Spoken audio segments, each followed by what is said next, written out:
ready to celebrate? Whoa.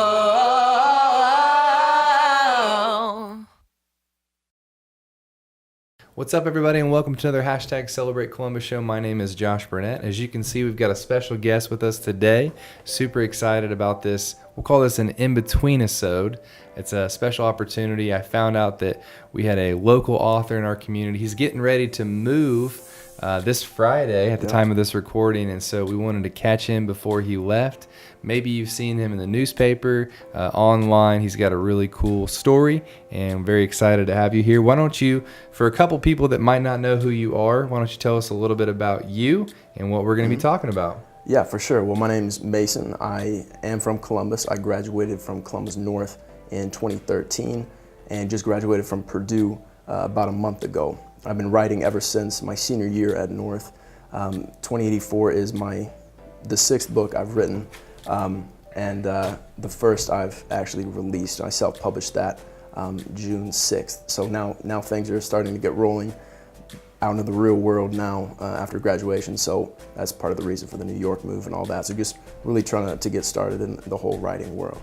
Awesome. Well, I heard about you. I saw recently you were on the top of the Viewpoint Books bestsellers list, your first list. That is my first ever bestseller list, and I would have it no other way than coming in Columbus, my hometown. So Awesome. Stoked about that. Very cool. Well, let's get into, tell me a little bit about 2084, because when I see those numbers, I'm reminded of a pretty big and famous book. Does that have anything to do with that? A little bit, yeah.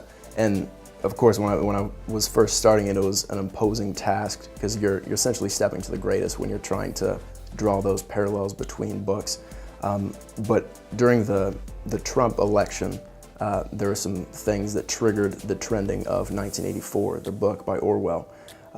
So to kind of capitalize on that trending interest, I decided to write the spinoff in 2084 and add the modern aspects that those ideas floating around in my head and things that I see out in the world. So yeah, definitely a lot of connections to 1984, some very subtle that you might only recognize if you've been recently from senior English, and some more prominent. But it was really fun to work with because 1984 is one of my favorite books. Yeah, and it's a huge book that many people at least know what the numbers are, and then those who have actually read it have been very influenced by. What is your hope for people who read this book? What do you want them to take away?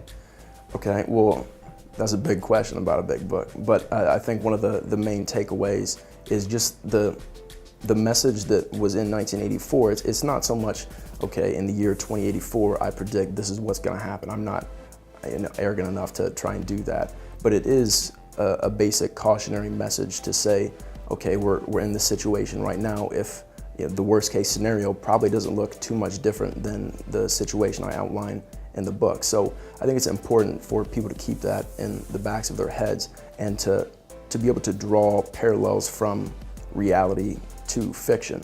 It's important to note that those two things aren't always altogether separate, and it's I guess a little bit condemning, but it's more so just that recurring message.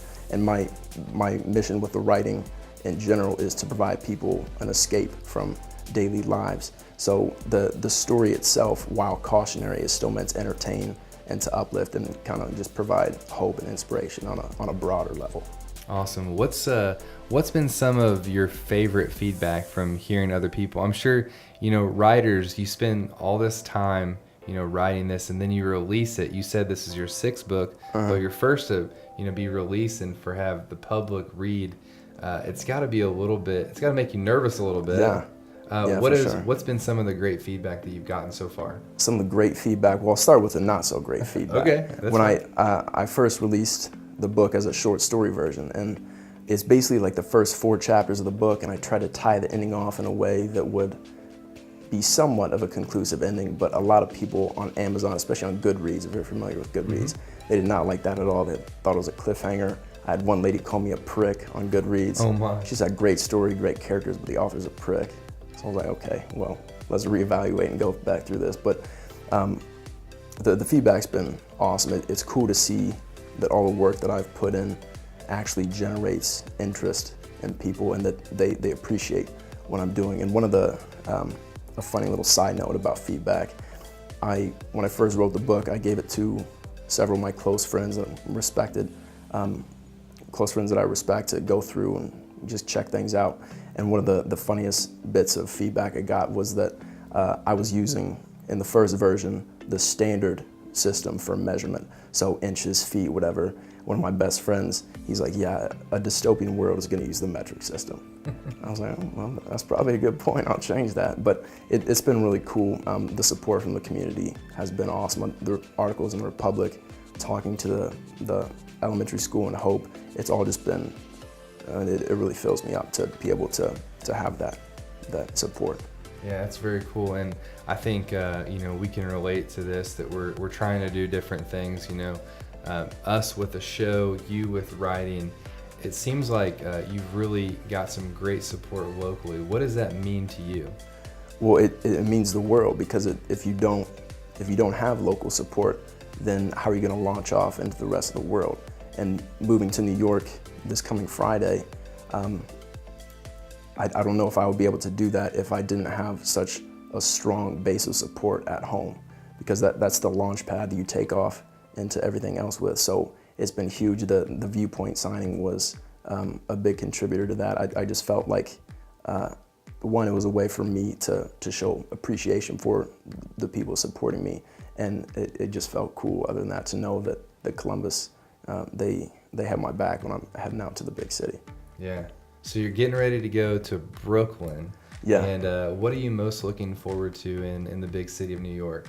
Well, it'll be a challenge, and I'm ever since I played soccer in high school, very competitive, but after that ended, I didn't really have an outlet for that. So I've kind of taken writing and used that as the outlet, and moving to New York just adds to the challenge of that competition, I guess. So once I get out there, they say if you can make it in New York, you can make it anywhere. So that's the goal, is to be able to approach literary agents in Manhattan and publishers, and hopefully, if all things go well, to turn 2084 into a traditionally published book, in addition to a self-published one. So it'll be huge. Yeah, that'd be awesome. Dustin and I, the cameraman here, we were just listening to Jay-Z, and he says, oh, yeah, if you can make it in New York, you can make it anywhere. Right. And so, you're getting ready to go to the big city, but before you leave, I just want to ask you a couple things about Columbus. Oh, for We're sure. going to get a little bit into more to know you personally. So Okay. You've been living in Columbus most of your life? Yeah, born and raised. So, all right, this is get to know Mason a little bit better. What's your favorite restaurant in Columbus? Favorite restaurant in Columbus? Oh, well, that's a tricky question, because my two favorite restaurants all throughout high school, I think both are now closed. One was Baby Back Blues, then Bubba Blues, and then Shorty's. So it's heartbreaking now to come back. It really is, yeah. And not be able to go to those places. But Zwanzig's is a close third. Just went there the other week. But really, for me, it's not so much the places in Columbus that keep drawing me back as just the fact that I'm in Columbus and I'm at home, and I know that. And I always get that feeling when I'm here. But some slices of Zwanzig's pizza, never heard anything at all.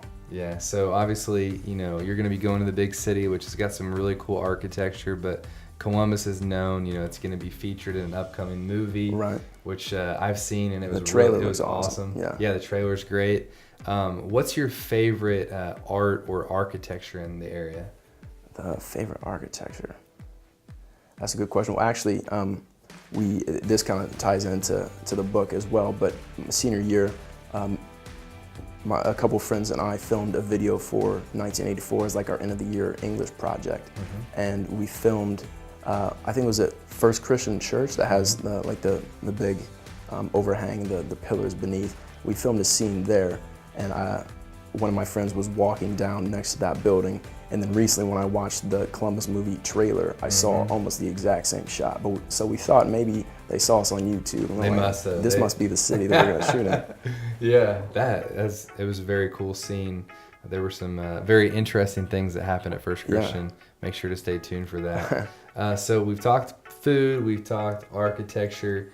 What are you going to miss the most about Columbus? Well, I mean, it has to be my family. Having everyone so close here in town has always been a huge blessing. So that'll be a big part of the challenge going out east. Even though I know I still have that support system, it'll just be hard being physically away from them. But you know, moving out of the nest is always hard like that. So I'm just trying to embrace that as part of the challenge. Yeah. And as those of you who are watching this, you know, if you watch this regularly, one of the questions we like to ask every guest is, how can we as a community support you? So you're getting ready to go off, but how can we continue to get behind you and support you?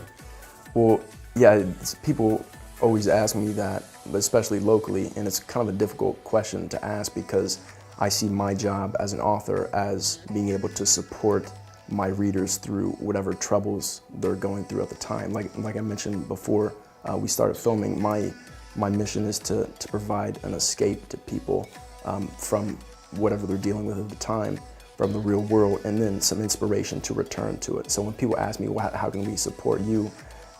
My answer is just, well, let me support you. Let me give you, you know, take these hundreds of hours of work that I've put in and then just let that help you with whatever you're going through. Because that's my goal with writing, is to give people that escape. So I guess to support me, all you have to do is you can download it for free on Amazon, or you can stop by Viewpoint and get a copy there. But really all I ask is just a shot. And then from there, I think I can provide that escape. Awesome. Well, you heard that, Columbus. Make sure to check this book out, 2084. You can find it on Viewpoint Books in their store location, as well as online at Amazon. I'm going to ask you to go to our local bookstore and do that, Gotcha. just to support our local community.